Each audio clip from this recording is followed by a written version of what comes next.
corporativa, ¿no? Pasaste por empresas como Quilmes, como JP Morgan, como Spencer and Stewart, del que fuiste CEO, Globant como director, y ahora emprendedor total, capitalizando esa experiencia en acción. Empecemos. ¿Cómo fue que se te ocurre meterte en el mundo corporativo? ¿Qué querías ser de chico? A ver, de chico yo quería ser aviador, quería ser geólogo, todo lo que signifique cosas disruptivas. Mirá. ¿No? O sea, segundo hijo, siempre desafiando las estructuras. Y de chico, por ejemplo, entré a la universidad y dije, esta universidad está muy politizada, y con un grupo de amigos fundamos una agrupación, Quantum, que ganamos el centro de estudiantes. Estuve 2 años. Ingeniería civil. Ingeniería civil. Estudiaste. Y ¿En la UBA? En la UBA no había un movimiento independiente, y entonces nucleamos a todos los independientes de las diferentes facultades, y terminé como tesorero de la FUBA durante 2 años, Federación Universitaria de Buenos Aires. Siempre de alguna manera era qué había y qué se podía cambiar, cómo estaba yendo, pero con un sentido de propósito. Siempre me interesó ese propósito, soy una persona creyente. Es más, conocí a mi mujer dando catequesis, los dos éramos catequistas. Mirá, Así ¿qué hacían es. tus padres? Mis padres, ingeniero civil él, y mi madre, Lolita, le decían, era ama de casa, pero muy movediza, muy inquieta. Yo creo que heredé ese espíritu inquieto de mi madre.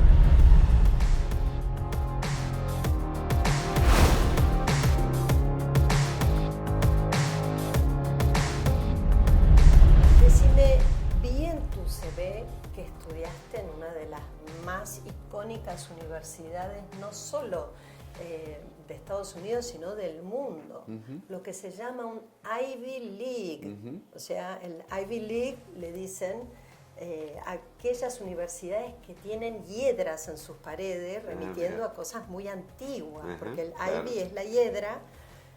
Harvard, no el Business School, sino el Harvard Kennedy School, que es donde hiciste el MPA, el Master in Public Administration. ¿Cómo te fuiste a estudiar a Estados Unidos, una universidad de super elite, y quién te pagó los estudios? Bueno, tuve la suerte de que mi padre siempre me dijo, porque yo desde el primer año en la Facultad de Ingeniería ya me quería ir a estudiar, llámese por esa actitud disruptiva, por esas ganas de viajar. Me encanta viajar, me encanta conocer cosas nuevas, y teniendo la posibilidad, ¿no? Que mi padre me decía, yo te financio, te acompaño en todo lo que vos hagas. Ya me veía un espíritu bastante entrepreneur, bastante emprendedor. Me recibí en el 89, plena hiperinflación, donde Menem estaba asumiendo, con lo cual era todo medio un caos en Argentina. Volver a Argentina era difícil en ese momento. Y entonces dije, bueno, me voy a empezar a entrevistar con compañías privadas. Y mandé 100 cartas a diferentes lados, y los únicos que me respondieron fueron 6 bancos. ¿Las mandabas en ese momento Eran correo? cartas, por correo. Cartas, a ver por si correo, los que nos 1989. escuchan, claro, no existía el mail. No, el mail no, recién fue en Sí, 95. claro. Y para aplicar también tenía que llamar el 000, y recién me daban comunicación 2 horas después, ¿no? Entonces todo se mandaba por carta, por courier. Bueno, hay que tener garra para mandar 100 cartas, ¿no? Pero cuando tenés el propósito y las ganas de hacerlo, podés mandar 500 cartas, que te parece un programa. Es el desafío. O sea, no eras un chico mimado, malcriado, porque si tu papá te podía pagar ir a Harvard, me imagino que no era una familia que tenía necesidades. No teníamos necesidades, pero tampoco nos sobraba, con lo cual yo valoraba mucho ese aspecto de mi padre de poder financiarme. te formó el colegio desde los valores y te formó también el deporte. Yo creo que el colegio también me dio... ¿Qué colegio? El Cardenal Newman. Cardenal Newman. ¿Jugabas al rugby? Jugaba al rugby, sí, era malo. No me digas que eras compañero de Mauricio. No, Mauricio iba 3 años más que yo. Sí. Dicen que es un colegio donde si sos bueno en rugby te va bien y si sos medio malo la pasás difícil. No, era así. Yo la verdad mandé a mis hijos al colegio, mis hijos piensan mandar a sus nietos al colegio. A los nietos tuyos, ¿eh? A los nietos míos, sí. Pero es un colegio que, como todos los colegios, como todas las familias, se le encuentran determinadas cosas buenas y cosas malas, pero en un overall a mí me dejó cosas muy buenas y la verdad, bueno, es como también los defectos o virtudes de uno, ¿no? Uno tiene que saber vivir con ellos y en todo caso agradecer a la vida que uno los puede desarrollar. Hablabas de la importancia del deporte en la formación, ¿no? ¿Cuáles son los valores que te deja el deporte? Por sobre todo que estás trabajando en equipo, que estás trabajando con otros. Te educa el deporte y la espiritualidad, te educan también en tratar un poco de controlar al ego y saber que existe el otro, de tratar de relacionarte desde un punto, no desde yo, sino también de nosotros. Después el deporte es la resiliencia, a estar acostumbrado por ahí a perder, ¿no? Y más a medida que yo iba creciendo en el deporte me daba cuenta que no era dentro de mi espíritu de querer, ¿viste? Me encanta la competencia, entonces, a pesar de que no soy competitivo, pero si pierdo mala suerte, pero me gusta ganar. Por lo que me estás contando, se te ve que has ganado mucho en muchos ámbitos, ¿no? ¿Cuándo perdiste? ¿Te echaron alguna vez? Me echaron, y sí. Bueno, por ejemplo, en el deporte, de alguna manera no seguí, estaba en la mejor división durante 3-4 años y después tuve que bajar.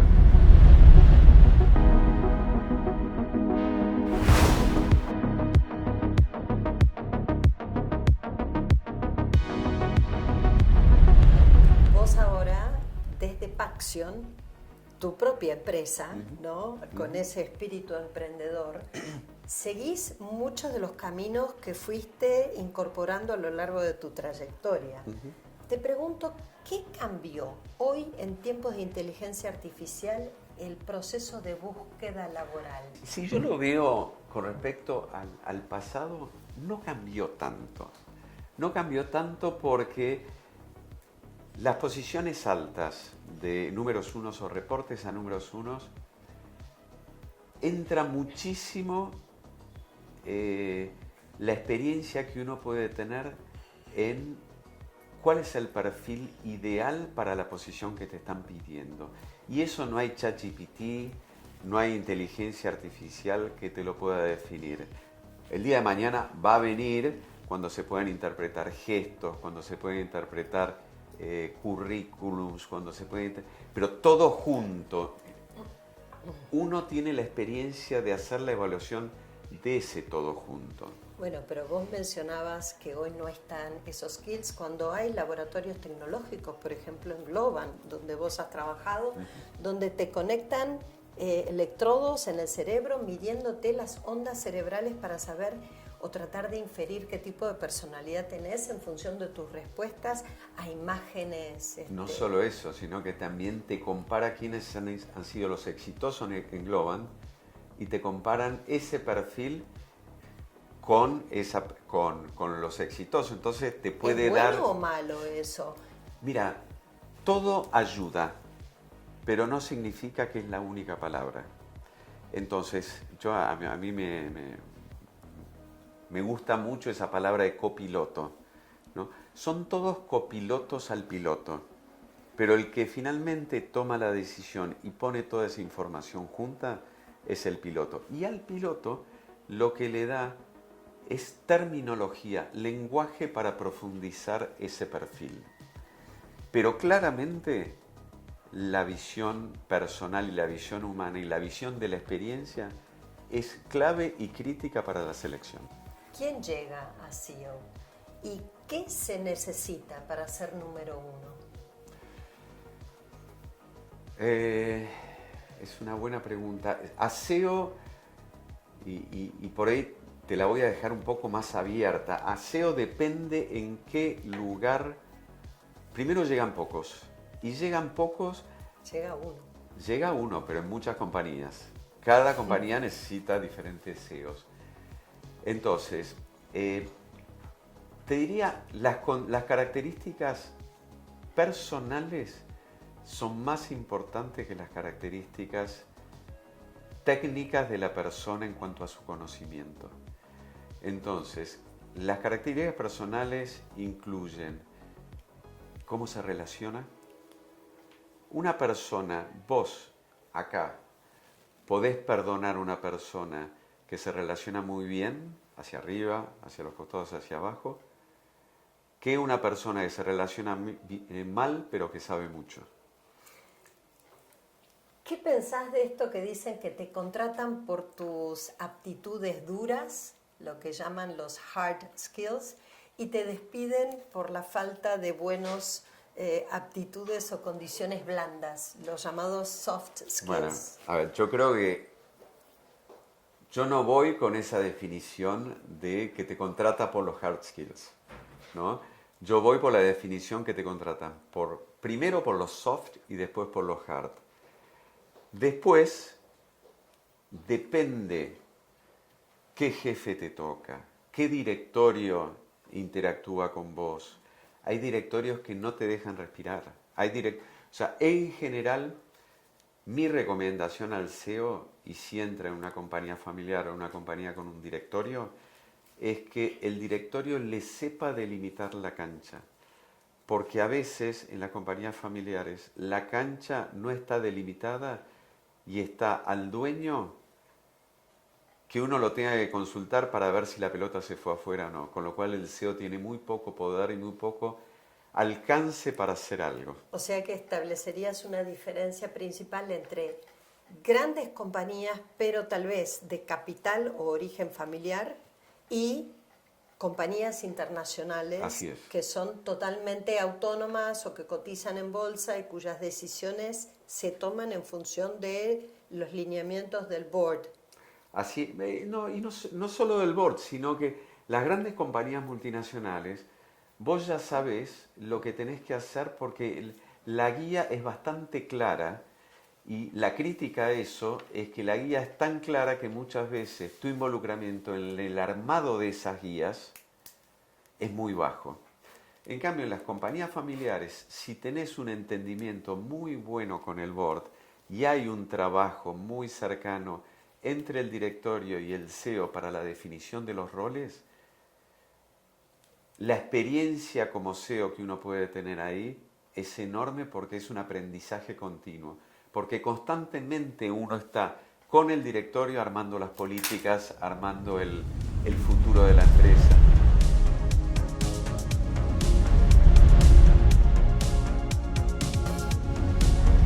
¿Cómo se logra o qué habilidades requieren? Por ejemplo, ¿es aconsejable buscar un mentor dentro de la organización? ¿Es aconsejable ir y pedir una nueva posición, ir y generar o buscar oportunidades? ¿Cuánto de esa pushing o de esa presión es positiva en el desarrollo de la franja media para llegar a posiciones de liderazgo y cuánto te puede jugar en contra? A ver, yo lo que creo es, primero y principal, saber que eso es lo tuyo, ¿no? ¿Por qué? Porque en la vida profesional, que tenemos periodos de transición y periodos de consolidación, hay un periodo de transición entre los 28 y los 33 años donde uno dice, ¿qué quiero de esta vida? ¿Qué quiero de mi vida profesional? ¿Por qué? Porque entre los 23 y 28 años uno aprendió a trabajar. Y ahora de repente se da cuenta que esto donde estoy es lo mío, no es lo mío. Hay un periodo durante el cual uno se tiene que dar cuenta si es lo suyo. Si realmente uno se da cuenta que donde está es lo suyo, que eso ya es un primer, más o menos a los 33 años uno se va dando cuenta de eso, ahí diría, ya uno tiene un hándicap enorme a favor. Mirá que parece simple, pero es la pregunta No. transversal de la vida. Es dificilísimo. La vida es darse cuenta. Y la vida es darse cuenta dónde uno está, lo que uno es, lo que uno quiere. Y el entorno. Y el entorno, ¿pero por qué? Porque te baja las ansiedades. La ansiedad es incertidumbre del futuro. Entonces, si más o menos sabes hacia dónde querés ir, esa ansiedad te baja y lo transmitís alrededor en el lugar donde estás. Entonces, poder transmitir esa pasión, eso donde quiero. Yo cuando entré en Spencer, me empezó a ir muy bien desde el inicio, ¿no? La verdad que, porque me daba cuenta que era lo mío. Y a los 3 años me pusieron a cargo de todo Latinoamérica, con 35 años, y los que me tomaron tenían por ahí 55.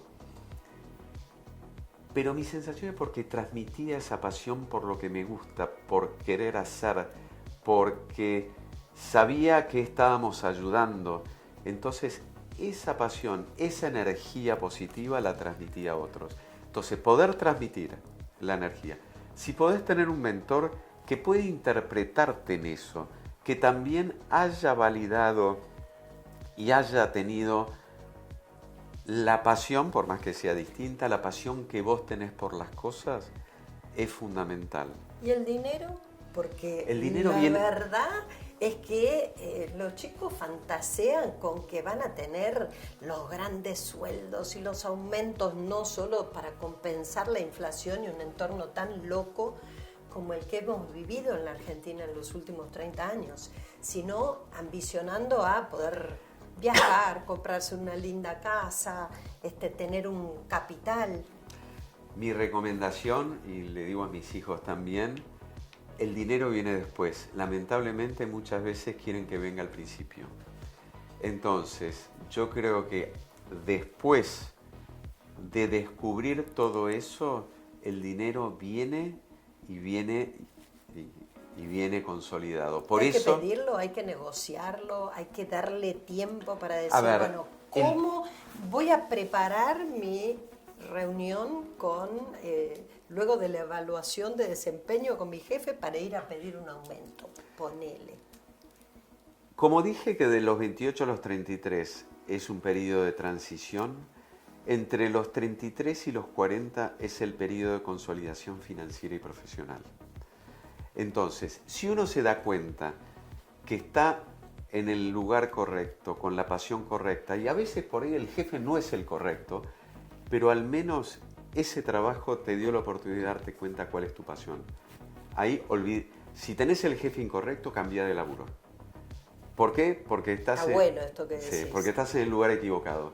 Porque del jefe uno tiene que aprender.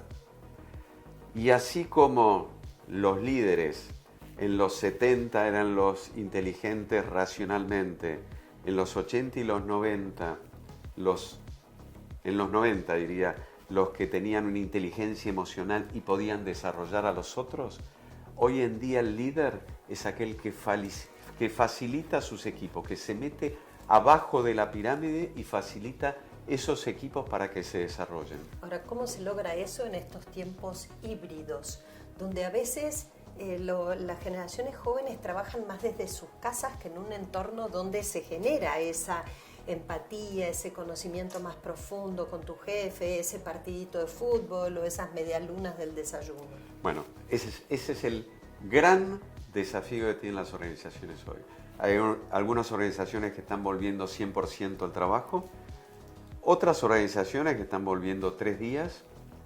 Es una excelente pregunta que hoy todavía no tiene solución, porque las generaciones jóvenes quieren mantener, lo cual está bien. Quieren trabajar, son nómades digitales, quieren trabajar desde Singapur o desde Croacia con su laptop mientras atienden temas de Argentina o de Perú, no tener esa formalidad laboral. Mi conclusión a eso es que los CEOs hoy que llegan a CEO cada vez llegan más tarde. Tenés de las dos miradas, ¿no? Sí. Primero el privilegio de una familia que te acompaña. Sí, total. Y doy gracias a Dios por eso, por Vero y por los chicos. Qué bueno. Gratitud es Sí, otro de los gratitud, mensajes, tal ¿no? cual. Ser agradecido, Sí. porque a veces uno Muy toma agradecido. las cosas por sentado, Sí. cuando en realidad es algo que hace a tu ADN como persona. ¿Qué cambió en vos, en la mirada, cuando ya no tenías esa multinacional que te pagaba el sueldo todos los meses, con quien podías negociar tu próximo aumento o los próximos desafíos y que los financiaba otro, contra la decisión de crear Paxion?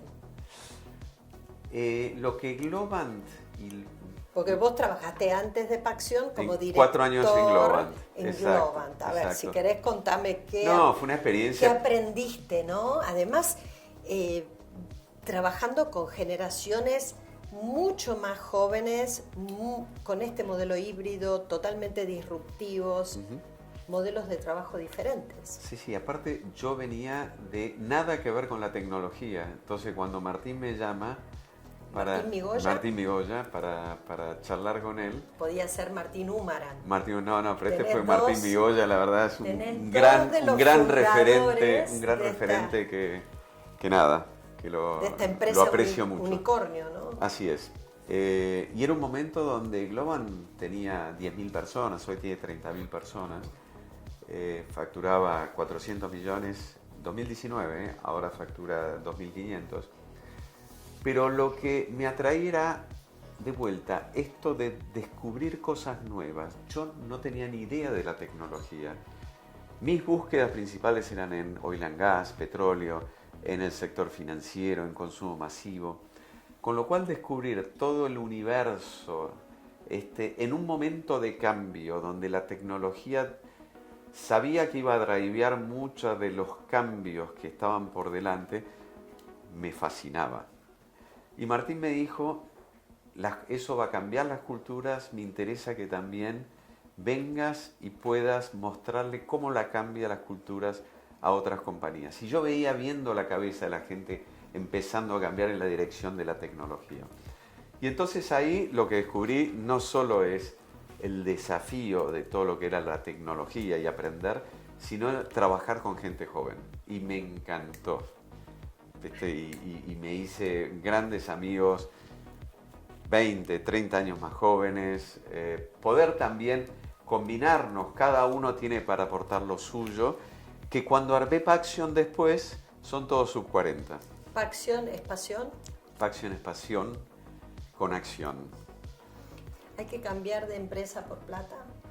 No, la plata es parte del cambio, pero no es lo único. ¿Qué es el éxito para vos? El éxito es que puedas hacer algo que es tu pasión, acompañado de gente que te gusta compartir el tiempo con ellos. Eso llámese la familia, llámese un trabajo, llámese un proyecto, y que a su vez tenga réditos en la empresa económicos, en la familia son los hijos, en otros lados es la mirada y la felicidad del otro. Un consejo que le das a esos jóvenes ambiciosos que tal vez te ven como el que llegó. Yo diría el éxito es proporcional a 3 motivaciones, donde la primera, que es la plata, no es la única y no es la primera, sino es una de las 3. La segunda es la pasión, que puedan descubrir la pasión. Y la tercera es que el trabajo de uno te trascienda, que sientas que con lo que vos haces estás ayudando a otros, que no solo quede en vos. Ignacio Marcellán, ha sido un gusto compartir esta entrevista, este podcast con vos. Nos quedamos con esa síntesis, ¿no?, de identificar dónde somos buenos. ¿dónde podemos encontrar alguien que nos mentoree? Pero donde encontremos un camino que va a tener desafíos, pero que cuando tiene pasión, sentido de misión y un propósito, seguro que se lleva adelante con más alegría, ¿no? Total, total. Acompañado de familia, acompañado también de una red y con una mirada solidaria. Bueno, gracias por haber compartido a vos. La verdad, un placer. este episodio del Líderes TV Podcast y los esperamos pronto.